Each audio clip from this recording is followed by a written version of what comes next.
Hey, what's going on everyone? It's Rob.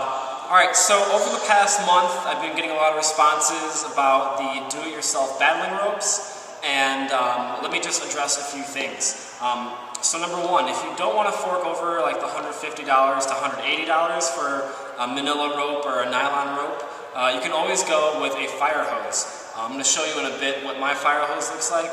I'm pretty sure everyone has seen the fire hose, but one of the questions were, well, Rob, I have the fire hose. How do I hold on to it? What have you done? What kind of alterations have you made to your rope?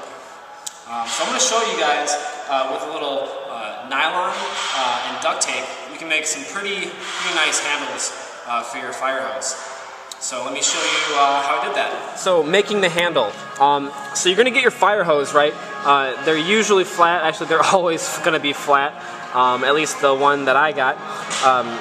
So you may be asking yourself, well, Rob, how the hell do I hold on to it? Well, how I first did it was I folded it in half, like such, and mine was severed at the end. We'll just pretend like this is severed, but I folded it hot dog style. I'm going to go back to the third grade language here. So fold it in half, and then I duct taped it. But I ran into some problems. On the inside of these hoses, there is a rubber tube as well as a cloth lining. What happens is the tube will either shrink or it will move inside of this cloth sock, and you will lose the grip that you duct taped around. So I figured out a way to combat that. So with your twine that you probably have lying around, this is like regular nylon twine that you can get at any hardware store. If you can just tell by the scale, it's kind of like the smaller kind. But what I did was, when I folded the tube, or the hose once again, and then after that I wrapped it around the hose.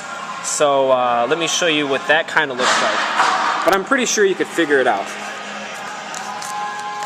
It doesn't really take rocket science, but who knows. So you'll fold it in half, hot dog style.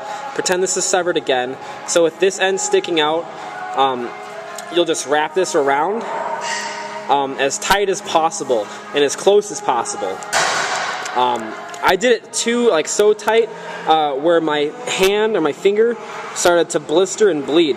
You really want this thing to be tight so nothing on the inside moves around, and so you can remain the integrity of the grip for a long time. So once you're finished doing that, you may be asking yourself, well, Rob, do I knot the end or do I tie it? You can, but what I did was I took the loose end and then I held it real tight, and then with the duct tape I taped from that end to the other side, and this is what it ended up looking like. So these are my handles. They're about 2 hand widths long, or just a little bit extra, but these things are solid handles. They're pretty circular. They kind of resemble an 1.5 inch manila or nylon rope, but these things are pretty solid and pretty durable. With the duct tape, I just bound it real tight so the integrity of the nylon twine was intact. And I just went to town. I bound it a few times, and that was it. So I'm going to show you, I guess, what you could do with a nylon